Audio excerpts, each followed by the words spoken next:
Yeah.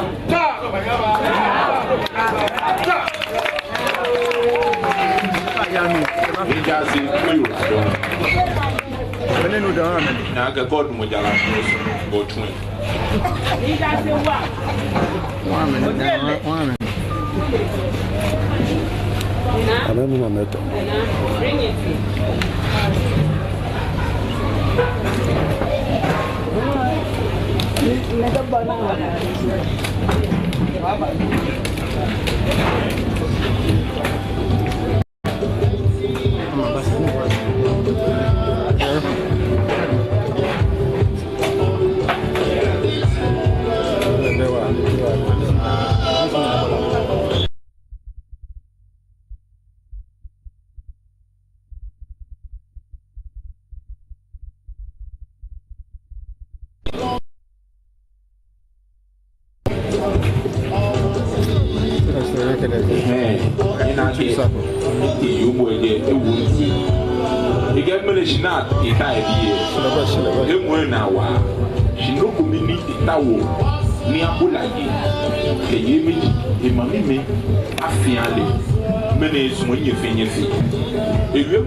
Now, what you is when we Nyawule. Nipi Nibang na we is Munimini Nyakeli. Can I was a ficket? Niba. If I point which one is Sani, a Tuyabula, a back one. Tenube. A Soliwan can believe I live Abba, near Wale. Next time I look at Jane again. One doctor for Abba. You will be getting Doctor Abakwe Lui awunujumu ko ye manye alo ye lupakwe eneme yama ta flake je shika ko amogo shika mene e ba fimi e ba yi ko ami bi ane kenton ne gembe aba nye yebe die nwe ka anyi kemba ma wo mo imami gifti ka ale ma ala ka le ma hi ba anyi o no le ni ke nini eyin adi kwa mo papa e ba kon ke fu no akena ka ni tumo e ba fi wo ni na ba na wu ni nye yo fi ni fo di afin e pa ni fa shishinu water bi azone ababu serve beni a serve ofia mu ni elu noko ni ba ye beni wosumo ni mo ba kele elu noko wosumo ni mo fia mu afi mi ayu noko nye wo eyo bi emene ye fa fi ne gbe ni wo ma me e mo fia mu e ba ya gbe ni wo ma ifa green card wo ke mo ko green card amu ya ke green card na fie a type get it akegbe die fe mi ewu wo mo ko be bi o green card e abashia mi imanyi ke bi ye she do ba yin ke ko ke fe mi wo kan abi no wo te ma mi ye be die ko me to mo be ni wi amenye na me fe mi ameni wo na ga ye be die ile ami o ba bo mo de na kan ami green card e akwa e kule ke ko je po de ba ko play na ni ba na e wale shi Ghana ne me ku me je na me ga me ku me ku na ni e we tashi shi ke je po de na ni ba na e wale ba ko ma ja ba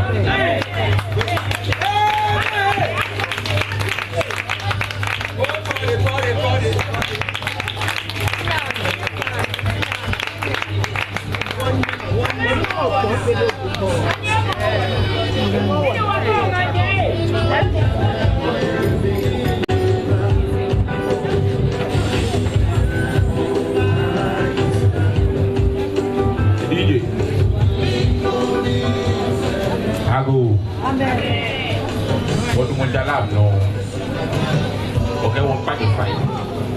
kama ko ya wi mo ko e ka wo nga no e ka won ya wo yi e sha fe e sa ga wan ye ta she bi ye be je ko ba ya mo ko la yi dala ani wo mo alo de na wo sa ga wo wi so ni tai e me ko sa nya ka mo shi wo ga ni ta bi ne no wo ka mo ko ya wi mo ko ni ba wi o ba su ni e wo yo mo e nga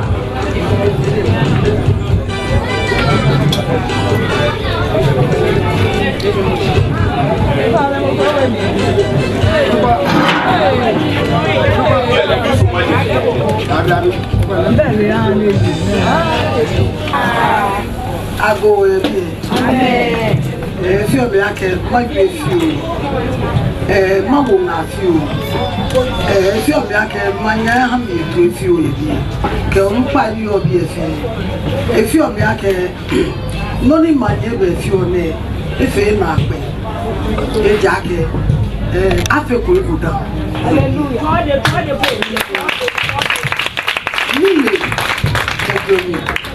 Mini moke hala ke kaba fe ni so le ake no male wana ke wa na hala shika ke achabu hala pro na ka me ambagbe mi ka se ni jomo ni nyumbo ke hala ake kaba kula bula efele yoji le shi e hala solo mo nile ke jomo ake kaba bu amana amane ne ke na shi an ni yo e shishi ake ye manye ye bie ni yo iye mo ke yeli ko mi ake e ba fe no ko na fe ko da ya bo ba pasa awo ni male wana ke yo wande akene no ni ka ba cha ko male ji ni pale faiwa wo ye ahun to ye bie wo ye na ba ke wo da nwe mo ke wo ni fe mo no wo bo neba ni e ka ebu amana ne ba fe wo ko me je mene no wo fi o ne she ba cha no ahun ke ya no mo ha wo te mo ko ite jo ko bi alaje e ba ye ba be ba ni na wo fe be bo le na wo shi ma pa manye fa ke ne ke gbe na ne ke ba wole me na to mo na ni ke no ko ba bo me ni wo tabi e na lo saniko ni o ke mo ba yu ne ba shele manye de ne liake ni ne ba fe e ka fi aka ba bu ashina ba nuna ye na de ni se na mo ba yi hale yes na mo ni ba ba ye na ba chu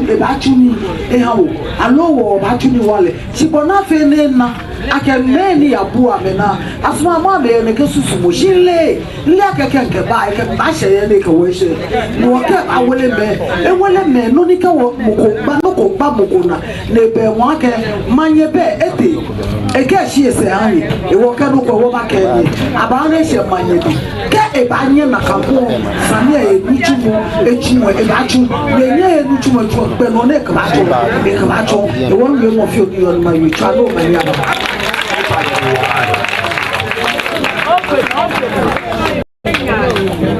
na mo eko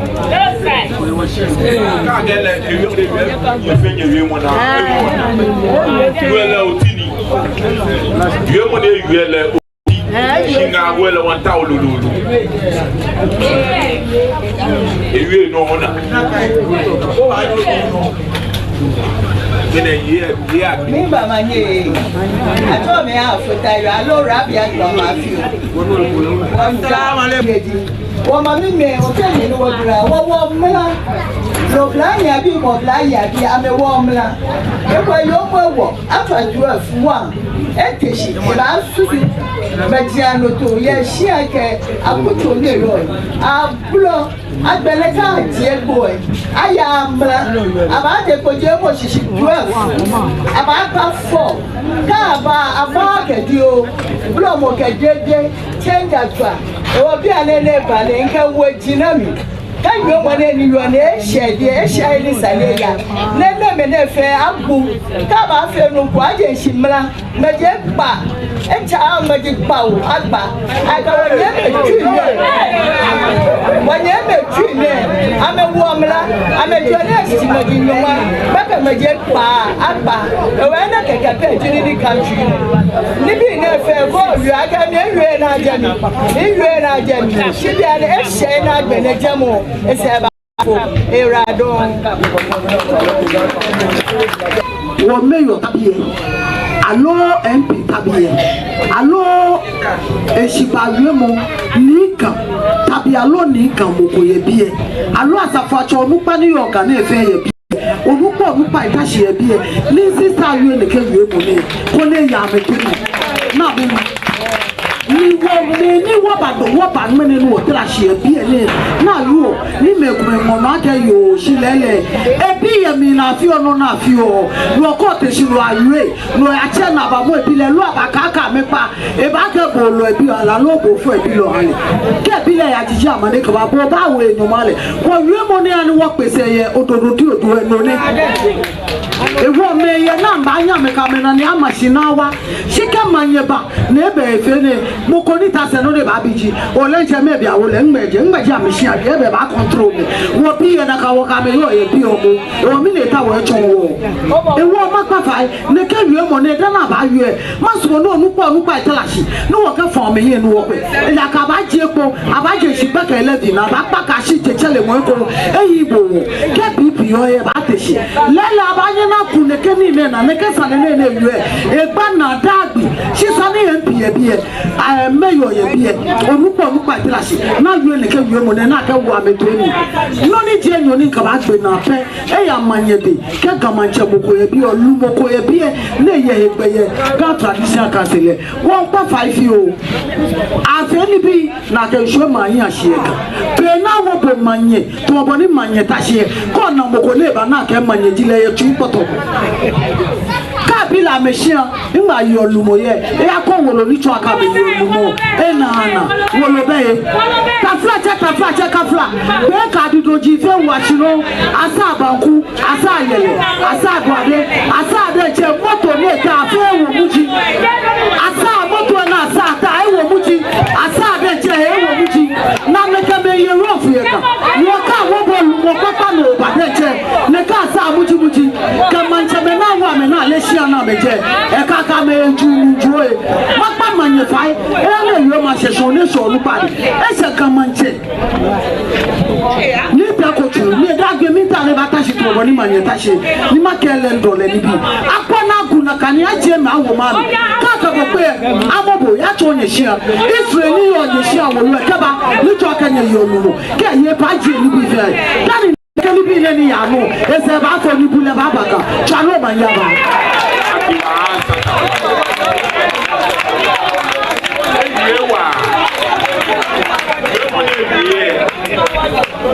emo manye na wa wo manye ike ebi nwe kwete e ba di na ani nye buletui stasa kwa madabushi atokule nugu ya de she mi ma na niga e ya ka de fungan yemo e ya wote me gume niga wonale manale makele ni ja se le won ye bi e gbeke na ni gan fi omi ni iko wo se wi mu e ba ya ni gan de ye twa ye de wa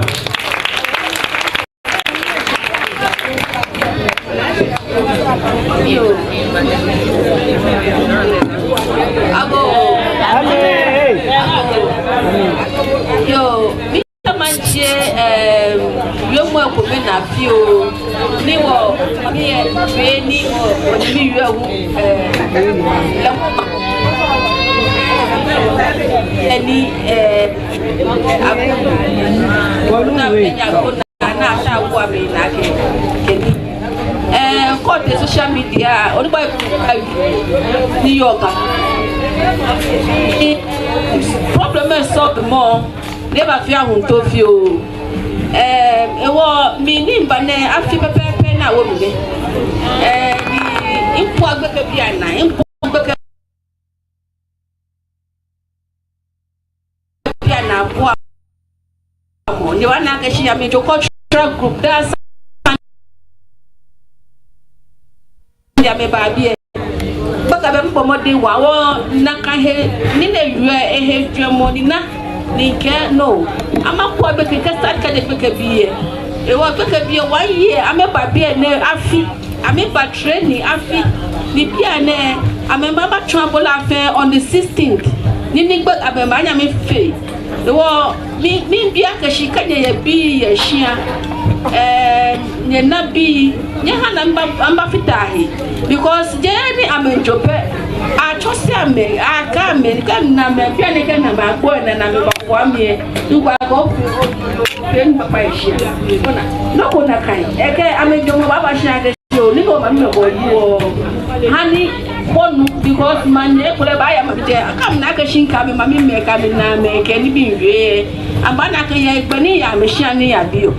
wo nu economy fene wo ma bini je wonye ka ni ya wo mi ko nye ka aka ma nye mbo abeka bia na ye ha nye na bi ke ni bia ba ko ni na me hu ameka me ya ba wo ni radon e twa nye de wa ma ele no fiano adionji akegbe ke bi bibiye sanu wa kama femini adiji wote me kume wasa wo ka ke wota biye wo ka ke bisene yi wa ta e konkuru shigbe ke biye ka me wi ama femini amba no wo lele ke biye aka be diji ni amen kase ne ni culture ni eyemi ike nya ake wo yime tinye nu ogbo wo ba twa ball e wo gbeke bibi le won football team e o ba che ko ya bola nye kwa na kan je duba ama ba atwa eku alo manye amena ka de buga abuji yes e wo biye keshe Sunday no kwe gbeke belu ku fi mo be ke wonye ani abola de gbeke biye je nya afia bi nya ta je nya kwa kocha nye wonye ba fi mi nye ba kase keke fi fo nye no adon muku enogo ni ba yu ilo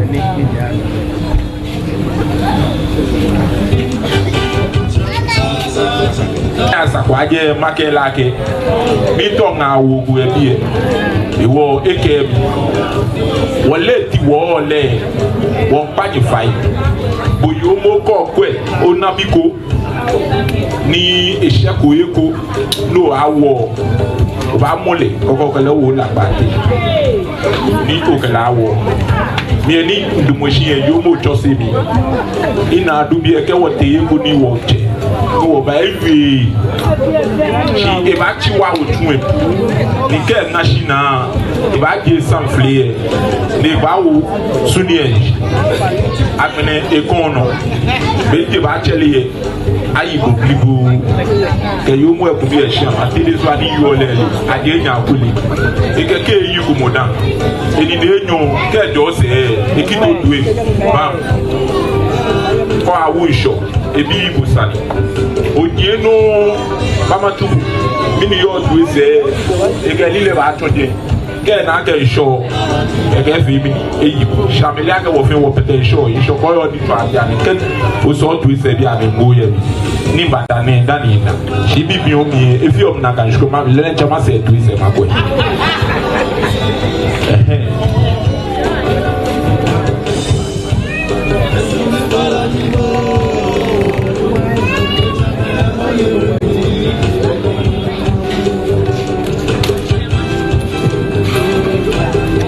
ona ga nye fi ye meji wo nye nu dokodoko ni ashia ka bi na ake bi e no manu fe nini yo mpedi nye ni ahu ake femba ake ni shepu bi yo mu ke green card e baja ne baja ni wo male shia wo ye mu fi amogbe pakpa fai ke mo ku be bi mo ku aka ba ne ba aka ke bi e mene no ke ya wo le mu fi am ke gbe shia je wo te fe mo ni be bi wo ba gbe gbe shia wo ke bi ba fi mi ba be ni wo ba ni wo ma gbe mo ni be je me nwe o pa fai e na tui je ake afi mi ni ashile shina ba me ni o je di me na ba fi mi ni abana wo ba ko gbeja wo to na pepe ke tu jo le fi mi ni ba yen ra no wo green card abaja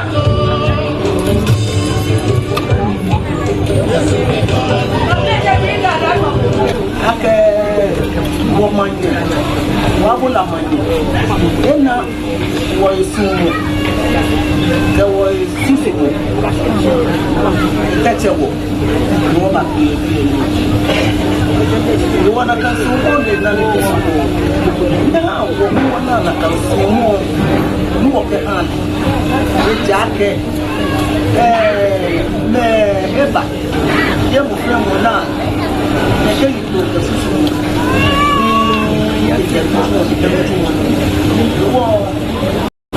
She knew what I did. By Papa,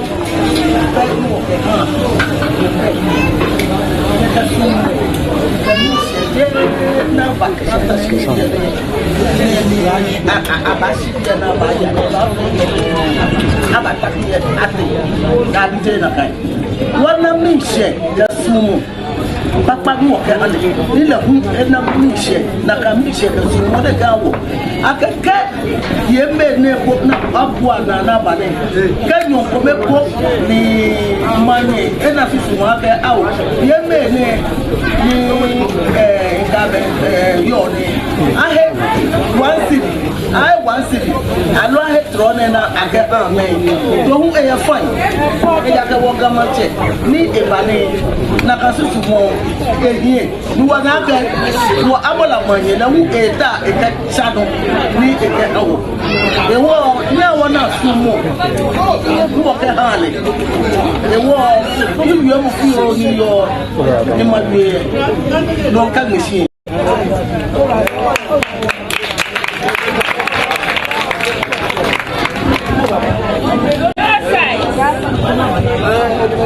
awo ma fe Washitabo.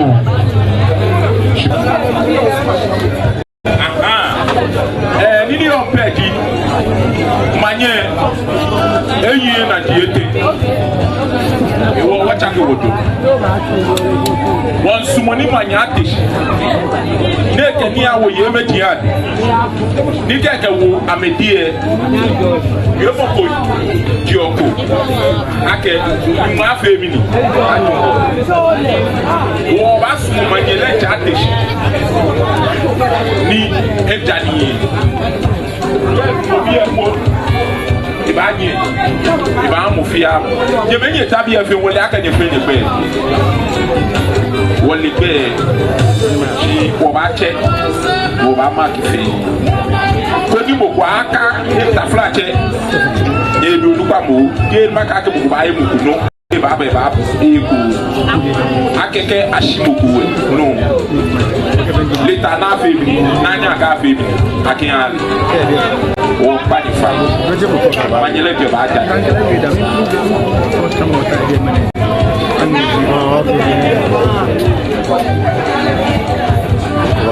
hello ani kanye le mi ma yi ike le hu e no ni ma yu e ya ni ma yu e ka ya ke awe lo ko ye hu e na ma ti am no ni ka wa e ko ni ka fita e ji ake ma su wa ke manye ene wa ye ni lu mo fe ye ye kame keje ka ko wa fe ka ba gbe wo ka man ti asene le ti mo ni e yo wo mo bi e ko me ni ka wa fita e ji ake e fe na ake ba ti na fe ye kuto na mi fe ka me ko change ato ame pa me unja lepi ni ye ni na kan ba ji e yo e fe na ka ye lu mo sote ye jeme o mu pa ye jeme me ye jeme na ba to lala keje gbeke ka si lepi le wo opile de cheke na ekweya le anye na kanyo nyemo le baba na atwalala ye ba le na aka le do je le we ba ya je e ani aka je me wo ba pa fa wo ka kwa ka me ka ho abeda wo ka me ka fe ba shi boy me pe aka ke so aka ho me ka yo me jala ko je shi ka je so aka ka si se o fo ya ka be na ba to aka ka tu fe o mo ba ka banana ya keke chende neba ba chame ni bolewo ama me fita yeko yeji boleji e wo mi ke ne be fenke wo manya kinobi ne ke e elu mo ne so e ne shabedi na ne shabedi ame wo me fita yeko ya ke ka fe no ko e ba che ntwalala e pelele wa e yibo e wo e ha opile wu e ya ke na ne ba ya be aso e sikale wu mla le pa ke nya wu le na mo ko e ba ba ka she wo wo yo mo fi oni ro ni ma yi As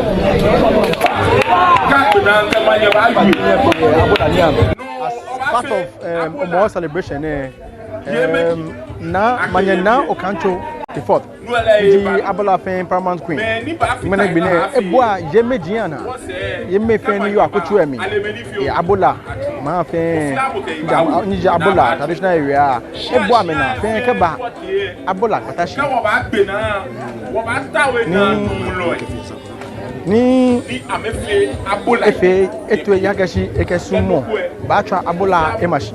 afẹ́ kò ní ìfíọ́ yẹ sùnmọ́ mi ìkẹ́ abúlà nà yà pẹ́ ọwọ́ ibà mẹ́lẹ́gbìnẹ́ kẹ́ ọ̀hánà ní yémi ebú àṣìbàwó yẹ bí ẹni èjì sùnmọ́ ní èyí ọ̀kẹ́ hàn mi ní kẹ́ni ní èyí ọ̀kẹ́ hàn mi nù mẹ́nẹ́ ibà ìbáfi yẹ ní ètè ní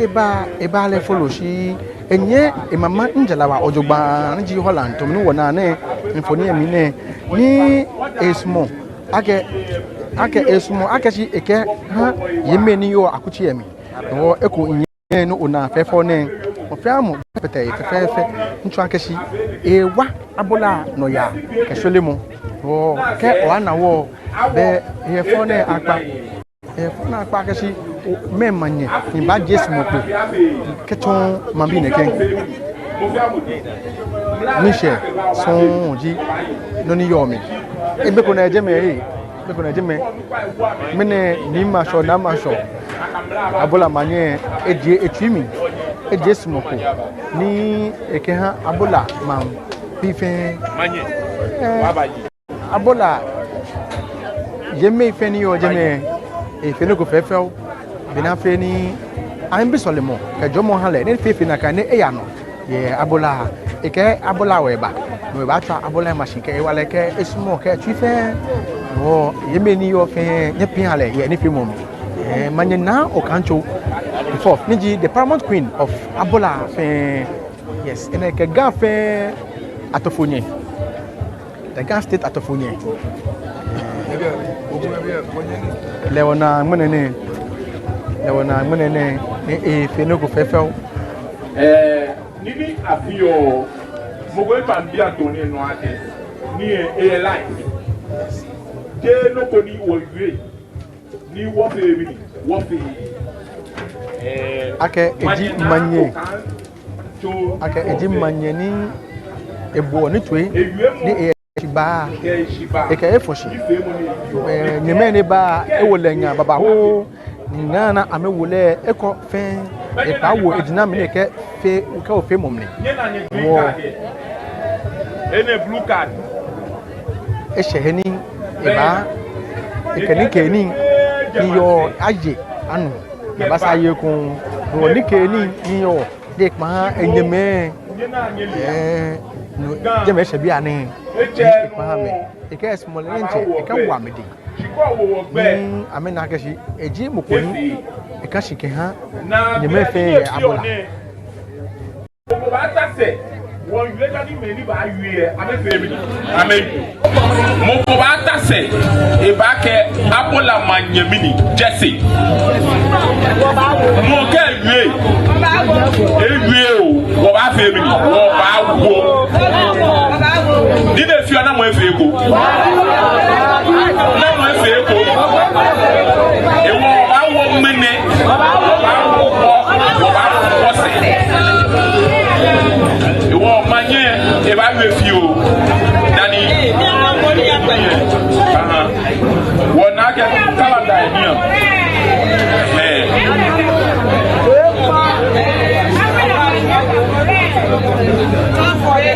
ago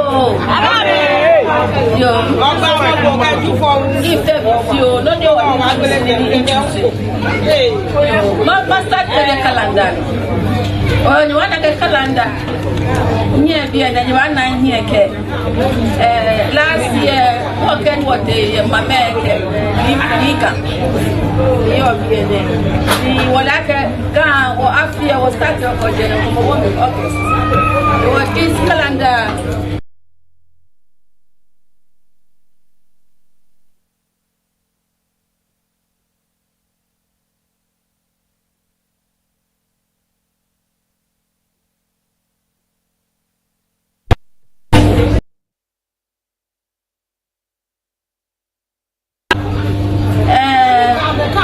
ni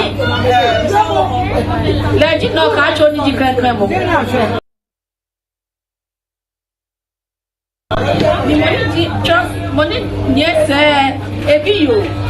feke na me yeme jipi bale le yabola achole la tue ati tue bili ati tue yo mo ebiyo ni la we say a brother be Jim money chase la only say affair yeah it was then a brother me wa melenga le kazi yo mo e bi nu bi Jimmy money afulela e bi Jimmy o ni kale kazi Jimmy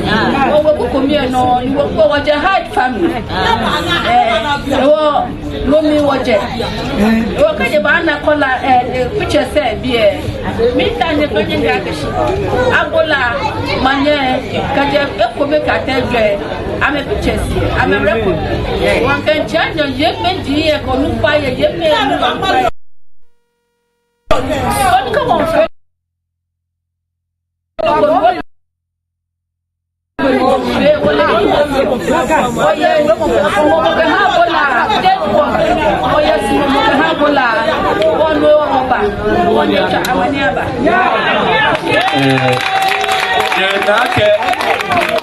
Nini manye wiye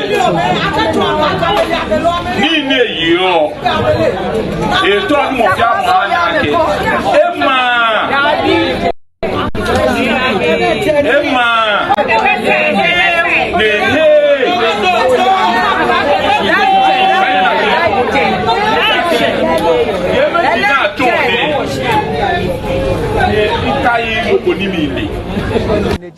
Kenkle moji ena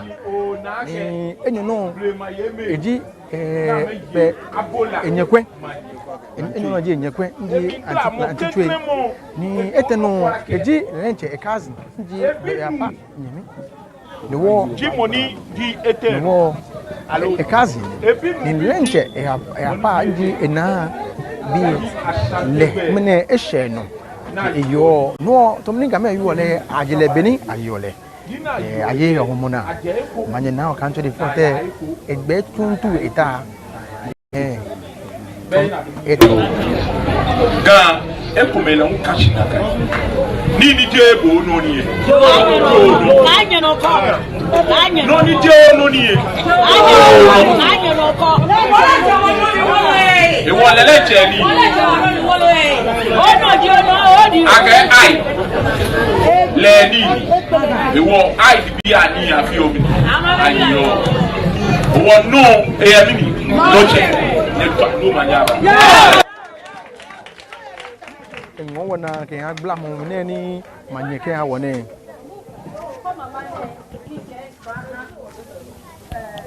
wole me je me jike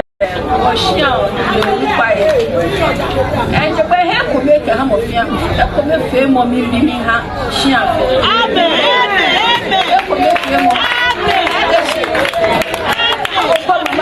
o ya ke o shi ma shi le ko manye he woni manye ke ni ha wo fi e ko me e ko fa ni ha wo fi e ko me because ni ba le shia mi denche mi a je shia e ko me fi mo beje o ka ko wa ba ka bo la fe e ba je o shia o mi ko ye fa mama ne ni ke ha ye ni ke ha ye ni ke na ke ni ha wo fe o fi e ko me fi o ni wa ye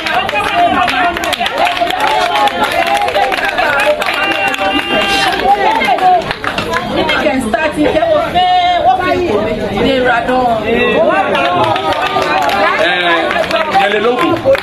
mama fe mama ye wo mama be si mama ne mina ke be e wo ne ke mama ne atole e ko me fe abola e ko me fe mama ni ko ne ko me ni me wa ne ko mama ke next time ke ba baba be ni be ko mama de bi egbe nu ego mama il le bénéfice na die container Abula. Mama na ye Holland. Holland aye. Oh, Abula Jessie. You come ni ba lu ake. Abula Jessie. Ake Holland. Je Togo. Alo je la. Je Togo. No ko ni mo ko ke Abula Jessie. Ekome Femo Abba Abola, the paramount queen of Abola, Manena au country de Fort. Que Ganfin Atofonien.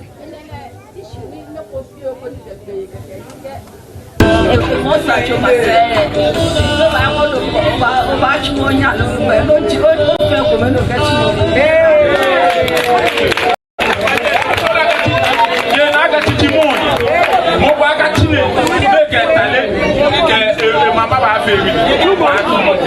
wone boko kaka mu e mo nju o je radon no ni bi ani yo bi e fe gbe o keji oko mo radon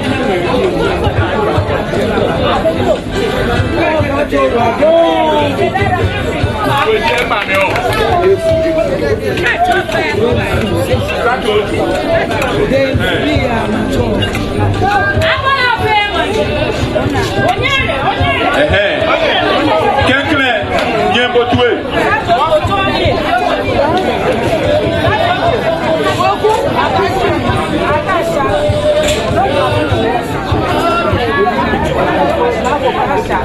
Yana Abola de Foué qui est ni ou de chier. Dan mo chela no. Wo cheje bi efe e wo bina e chamo. Ekremu start YouTube. Ake Abola Jessie an. Ye pa ye di wa.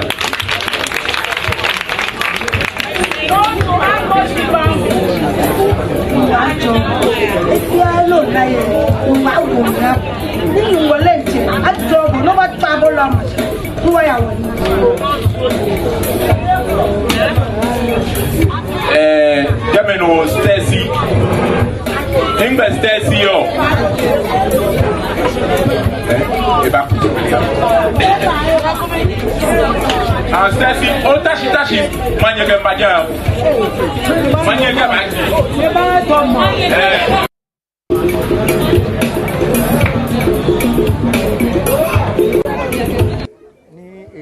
Ke chamfole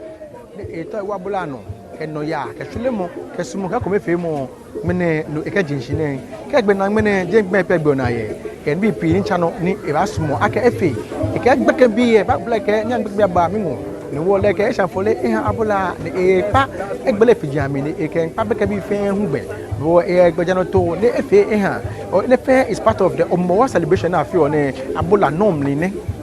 Abola no mne Abola kotashi ye na yo ganfe atofoche ye e ganfe atofoche ye mene ni ana nunu the paramount king of Abola e manye ni di na Okancho the fourth Abola fe manye le mene gbine eja ni ne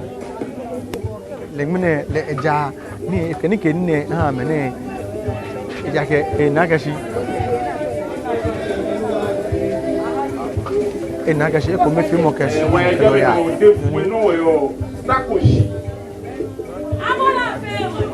me be acho achenye ma gbe na ka me do mo ke ni ha me e jela me ke ni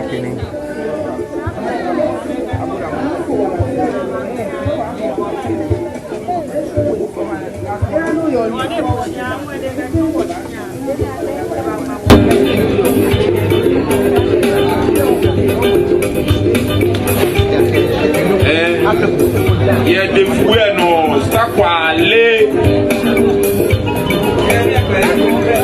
sta kwa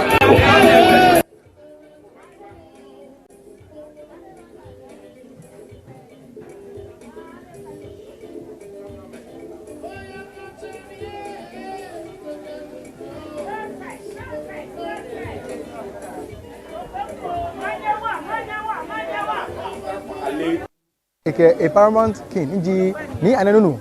gafe atofoche yes e wi o mi wo yo gbene gbene Abola Potashi ya abola kwatashi yana yiyo manche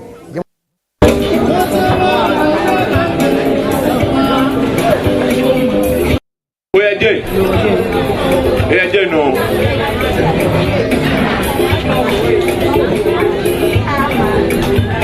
Sa dede agbo oye oyu lepe nyenyi.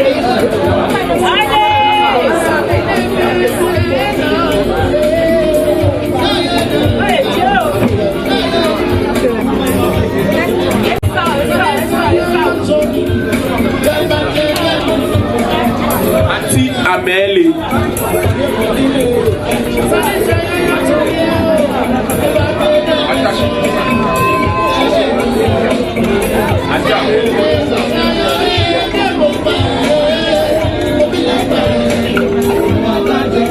Star Ajo Oede Come on,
Ekenura ka sholemu ke ko pomo kesmu dinoni ekeba elehu wenche wonna akashi ndoko na fiku kuda eni ehie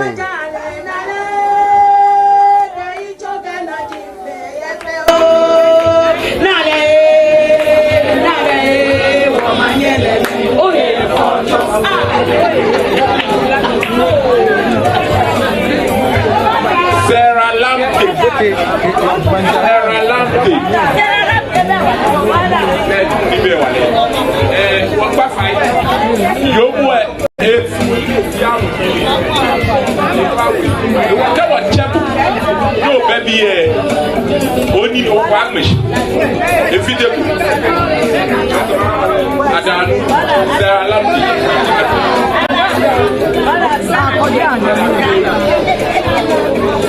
Adanu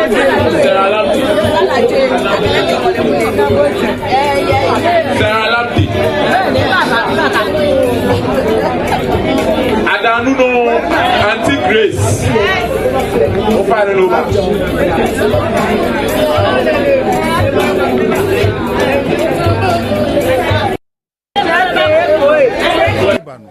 Wọ́n fi esu wọ́n mọ òyìn akẹ́ wọ́n bá wálẹ̀ kó ní ẹ̀yẹ́ dùnmùsí kó ní jìntò kẹ̀sù pápá ní.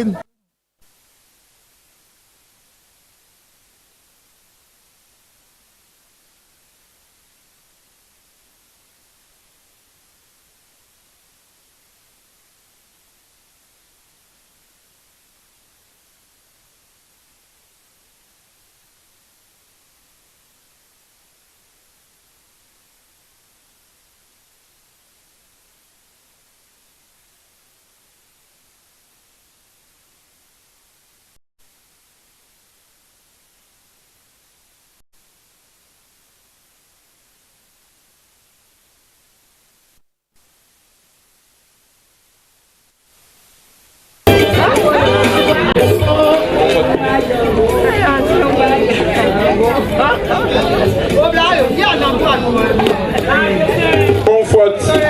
Edu Jomoko ye amki weshia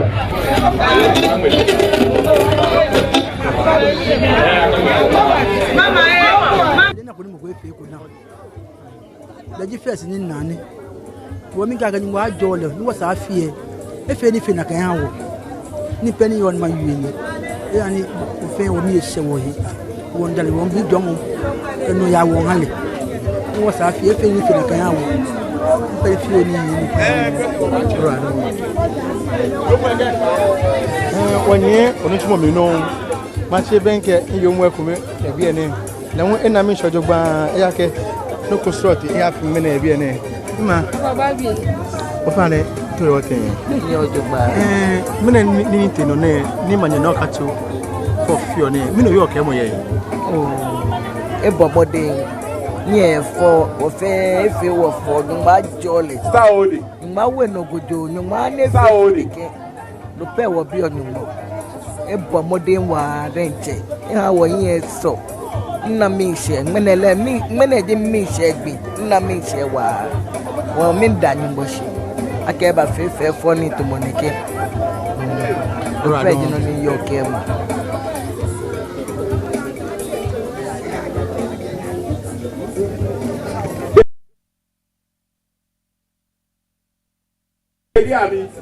Mambia fe amenje manieli mo fa ne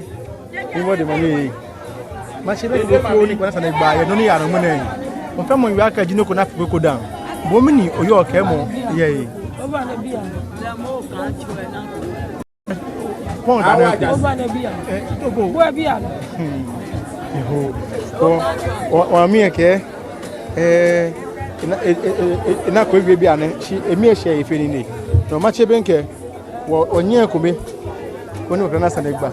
ima fane nto ma bolu ko fi aka shi ni ya no mene ne mi no yo ke mo ye oh lo ni ya no mene eyin na pa ni ngbojo mo ajole doji loko papa ya yo mo ko ni osian se na ko loko ni ye ske to ni no so ni ba na loko ye yes gba na asankoa ima ye do ba ni se wa ake aba fe ko na ko da mene manye na ni ba ne e bo mo de e ba fe ni o mi e so ma jole ene ke anaye e ke ba e ka te ha le fe ni ke de ke ba ha wo pa e ka ba ye fe ma jole o de mo mi na ka no kamo ke manye na kan so di fofe yo wa jele nche machi ebenke mama mi okume na kan so di fof yes hello waja abola mi so ngmele chichi ne no ni na kan cho de fof we be fi oni wona ko boko afi kula kan ngmele nyumbo dromo na be ni nyumbo etoji ngmele no kan ko de fof e ba wo fe wo de mama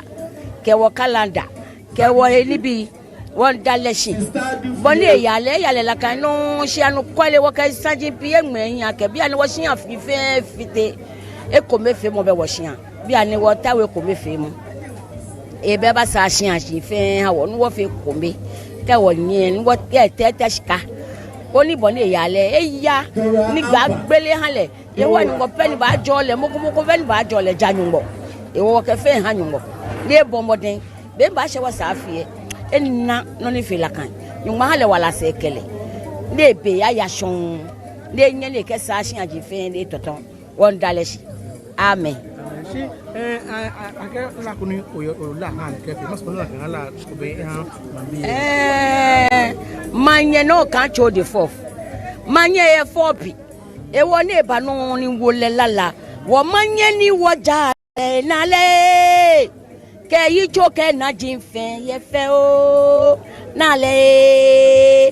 le wo manyele ne e fortune le e fortune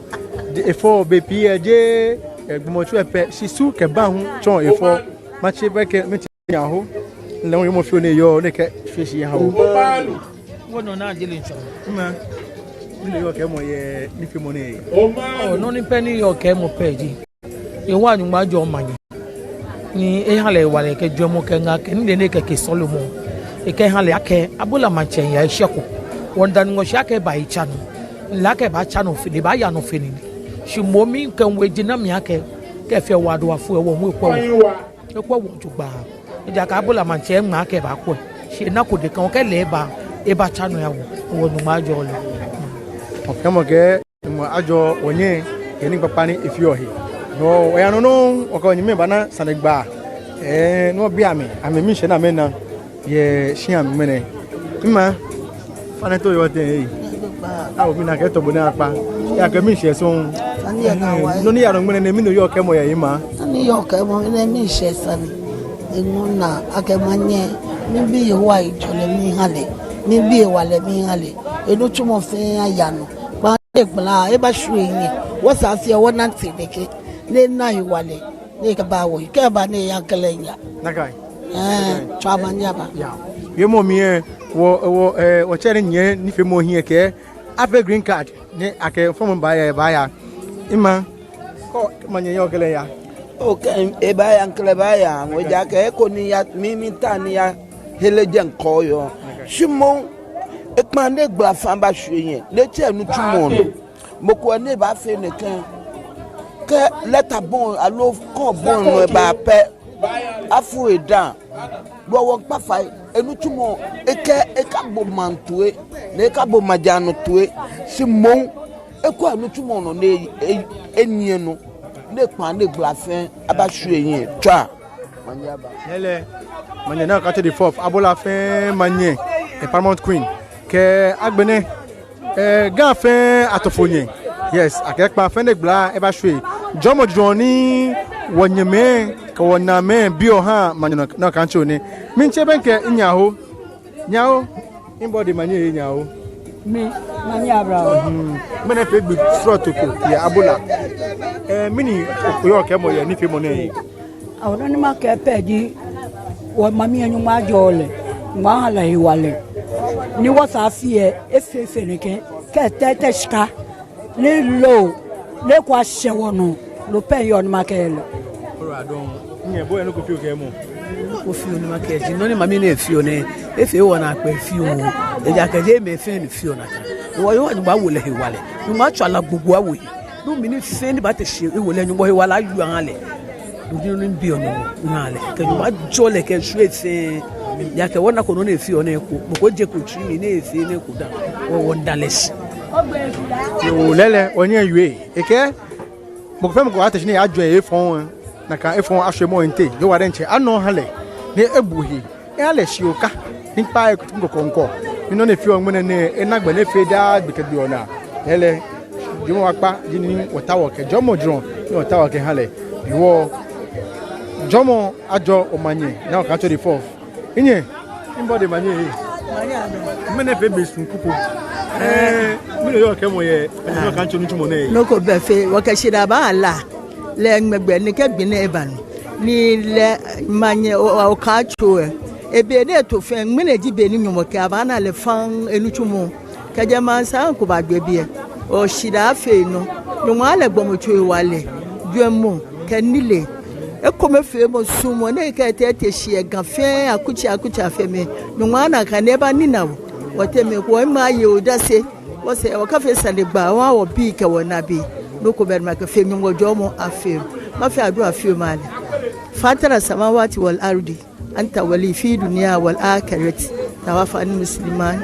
wa ikmi bisalihin mo ka shipon fe lo oju wo ebulo ye je ke wo se na gbele o bu wo yi ke je mene ka shi be nsan amen onye ke wona o mamie ebi jomo draw eha manyana o kan to the fourth eha ni mi ehye agba yake maybe jimeni yo bi ni na fi one amlencha me yu akashi ejinoko ni na pe yake ejinoko ni afon femu simene afeko ko dan ya bo nani fio je ndoko ni ehe ni ifio aka chosemi ni na chosemi ye aka bu onupa nini fio je me am the source of wisdom okay Oh, tahu ni le papa. Kenga o papa. Wana o mami madi. Shia yemeji ameni ngawo papa. Obana ye. Ewene ni mi fio. Imanye kama ye. Ena chose mi ye. Ihana le akeshi. Ka immo yeme ka peten here. Ngawo papa baba. Ni to papa hu ankwa hami. Na ba pushin ma ye manye ni mo manye baba. Ni abola na ka chakemo. Alo gan fe na ka chakemo. Mi ye hemo ke yeli akeshi gan ba chake. Shika bo fe o ba te shi wodumoshi. Ni wo ba bo wo yeme ke wo hime ni wo twin ni ami bia ne amenya amejepo ko ba gla me namba fita wo here ihe we ya keshi gan e ba mo e ma ko pa na ebu woni ni fio ne nke ngada wo yeme na me ba out na ma ha wo ngawo papa ni wo ka bu gama mfe if ake aise sele ko yomo e no if mo gan ya ba fio she non ewie yomo ko ni ye ngomo ka mi sheke na pe wa den che ja keshi e ke no ko ni e fio omo e ko na ke fole chanke nike ke ni hamo eji no ko ni petele wo ko na ke e fe no ko e ka fe na pe lele abola first na fe na ko be ne si no na fio na eji no ko na fio omo when you that say ba o ye mi ni ona keshi ejino ko de fi olele afeko ko dan ya abola le jiken kan efe manya na kan to the fourth nji abola fe paramount queen ke gan fe atofonye ejomo ne yo ke ha wo yeme akeke echi ebe ke yeme e ba na dwemo kan le na me yo ko ake ameji meni me na me da na me experience ni bi ne wo kaji ame echi ebe ka ame emba na ne na ameta wo jomo yomo na ibe ko na yo ni na wo mi le hu nyanga wo fe wo che ni ga ni le hu ni ni ewo mishiji imbabua ni chonya wo imbabua mo amefe amina ewo ni chuma ko no ne ke hamie no nchu cha omani aba no wo che ni ga kin takita ko churu eke ngane wole